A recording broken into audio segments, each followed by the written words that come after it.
देखिए, आत्मा के अच्छे भले ज्ञान योग में चल रहे होते हैं, कुछ कारण बनते हैं जिस कारण से पांव खिसकता है। सबसे पहला निश्चय हिलता है। निश्चय हिल सकता है, चाहे स्वयं से जाए, चाहे बाबा से जाए, चाहे रथ से जाए, चाहे ड्रामा से जाए, चाहे ज्ञान से जाए, कोई न कोई रीति से निश्चय हिलता है। ज्ञान में डाउट आता है तो निश्चय हिलता है, तो फिर जरूर है पांव नहीं रहेगा।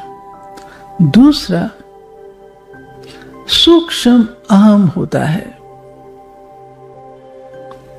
अगर अहम होगा तो भी धोखा मिलेगा, आज नहीं तो कल धोखा मिलेगा। क्यों बाबा कहता है अहम नहीं रखो? 3 चीजें हैं, निराकारी, निर्विकारी, निरहंकारी। एक और ऐड कर लो, निराधारी। अगर देवभान वाले हैं, निराकारी नहीं है, देवभान वाले हैं, मेरे को क्यों कहा? मुरली सुन रहे हैं, कहेंगे ये मुरली जो है मेरे लिए चला रहा है। देवभान वाले ऐसे। अरे दवाई बाबा दे रहा है तो जहां घाव होगा वहां दवाई लगेगी तो सही ना। अगर होगा ही नहीं तो दवाई थोड़ी वहां पे कोई तंग करेगी। स्पिरिट है, वैसे ठंडी लगती है, कोई घाव पे लग जाए तो तेज लगती है। ये फर्क है। मुरली तो वही है। बाबा आपको इमर्ज करके थोड़ी मुरली चला रहा है। ये स्पेशल आत्मा को मैं मुरली चलाऊं, मुरली तो मुरली है। तो ये भी डाउट आता है। तो सूक्ष्म देह भान होता है, बहुत होता है देह भान वाला। ये क्यों कहता है बाबा फीलिंग में नहीं आओ? क्यों कहता है? ज्ञान से अपन को ठीक करो, फीलिंग में आएंगे तो एक ना एक दिन पांव खिसक जाएगा।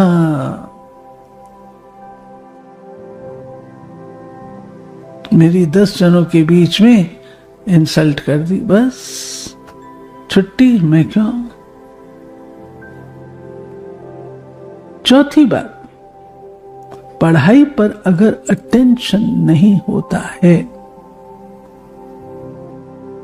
प्राप्ति का अनुभव नहीं होता है, तो खोखलापन और खालीपन महसूस होता है कि मैं चल तो रही हूं लेकिन मुझे कोई प्राप्ति नहीं है। तो प्राप्ति का अनुभव होना चाहिए और प्राप्ति का नशा होना चाहिए। प्राप्ति नहीं है, ये खतरनाक बात है।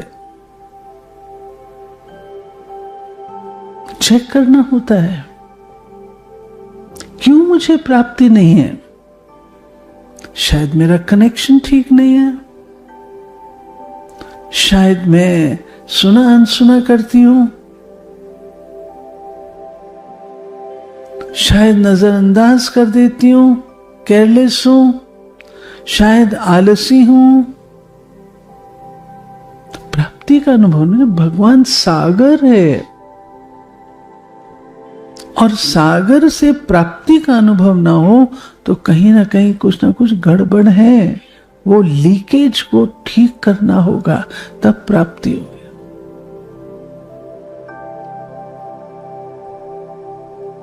पांचवी बात,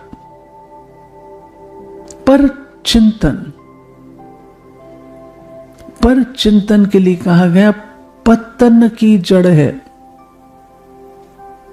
खुद को तो देखते नहीं, दूसरों को देखते हैं, फलाना कैसा, फलाना कैसा, अरे इतने साल वाला उसको ये ऐसा, इतने साल वाले ये भी ऐसे करते हैं। तो अरे ये तो पढ़ाई है, आप पढ़ो। वो पढ़ रहा है या नहीं पढ़ रहा है उसकी असेसमेंट आपने थोड़ी करनी है, तो बाबा ने करनी है ना। मैं देख करके अपने चार्ट को खराब कर रही हूं। और बाबा ने कहा पर चिंतन पतन की जड़ है, पतन।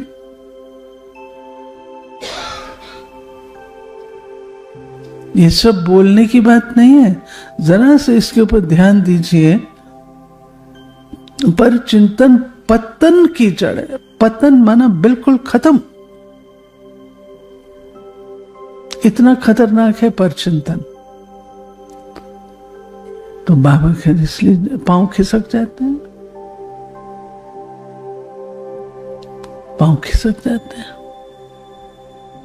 लक्ष्य विहीन जीवन, छठी बात, जीवन का लक्ष्य नहीं सेट किया। आज बाबा की मुरली की शुरुआत हुई, लक्ष्मी नारायण को वरने लायक हो। अगर लक्ष्य ही नहीं है जीवन का तो कैसे होगा? इधर भटक उधर भटक कैसे होगा?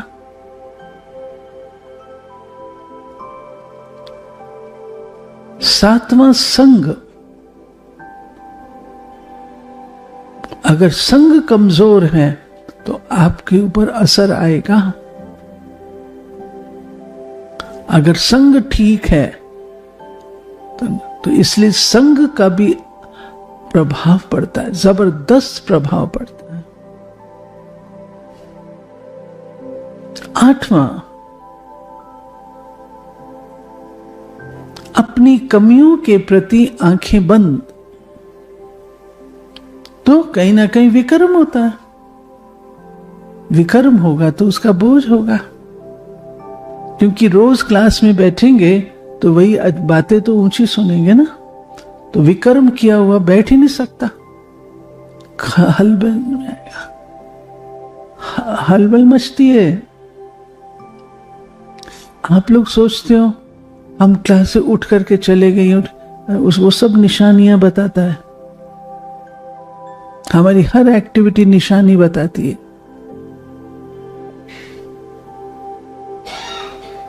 जो अच्छे उसके होंगे वो आराम से और अमृत है ना,